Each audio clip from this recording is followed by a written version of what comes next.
വിശുദ്ധ പൗലോസ് സ്ലീഹ കൊറിന്തോസ്യർക്ക് എഴുതിയ ഒന്നാം ലേഖനം, അധ്യായം 9, 24 മുതൽ 27 വരെയുള്ള തിരുവചനങ്ങൾ. മത്സരക്കളത്തിൽ എല്ലാ ഓട്ടക്കാരും ഓടുന്നെങ്കിലും സമ്മാനാർഹനാകുന്നത് ഒരുവൻ മാത്രമാണെന്ന് നിങ്ങൾക്കറിഞ്ഞുകൂടെ? ആകയാൽ സമ്മാനം ലഭിക്കേണ്ടതിനായി നിങ്ങൾ ഓടുവിൻ. കായികാഭ്യാസികൾ എല്ലാ കാര്യത്തിലും ആത്മനിയന്ത്രണം പാലിക്കുന്നു. അവർ നശ്വരമായ കിരീടത്തിനു വേണ്ടിയാണ് അപ്രകാരം ചെയ്യുന്നത്, നാം അനശ്വരമായതിനു വേണ്ടിയും. ഞാൻ ഓടുന്നത് ലക്ഷ്യമില്ലാതെയല്ല, ഞാൻ മുഷ്ടിപ്രയോഗം നടത്തുന്നത് വായുവിൽ പ്രഹരിക്കുന്നത് പോലെയല്ല.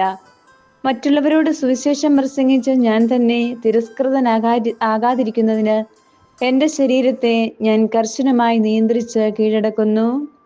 നമ്മുടെ കർത്താവായ മിശിഹായ്ക്ക് സ്തുതി. വിശുദ്ധ മർക്കോസ് എഴുതിയ സുവിശേഷം, അധ്യായം 10, 17 മുതൽ 22 വരെയുള്ള തിരുവചനങ്ങൾ.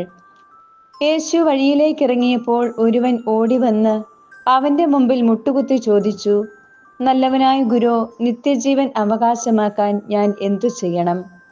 യേശു അവനോട് ചോദിച്ചു, എന്തുകൊണ്ടാണ് നീ എന്നെ നല്ലവൻ എന്ന് വിളിക്കുന്നത്? ദൈവം ഒരുവനല്ലാതെ നല്ലവനായി ആരുമില്ല. പ്രമാണങ്ങൾ നിനക്കറിയാമല്ലോ.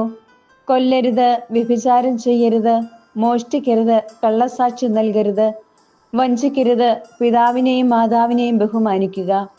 അവൻ പറഞ്ഞു, ഗുരു, ചെറുപ്പം മുതൽ ഞാൻ ഇവയെല്ലാം പാലിക്കുന്നുണ്ട്. യേശു സ്നേഹപൂർവം അവനെ കടാക്ഷിച്ചുകൊണ്ട് പറഞ്ഞു, നിനക്കൊരു കുറവുണ്ട്. പോയി നിനക്കുള്ളതെല്ലാം വിറ്റ് ദരിദ്രർക്ക് കൊടുക്കുക. അപ്പോൾ സ്വർഗത്തിൽ നിനക്ക് നിക്ഷേപമുണ്ടാകും. പിന്നെ വന്ന് എന്നെ അനുഗമിക്കുക. ഈ വചനം കേട്ട് അവൻ വിഷാദിച്ച് സങ്കടത്തോടെ തിരിച്ചുപോയി. കാരണം അവന് വളരെയേറെ സമ്പത്തുണ്ടായിരുന്നു. നമ്മുടെ കർത്താവായ മിശിഹായ്ക്ക് സ്തുതി.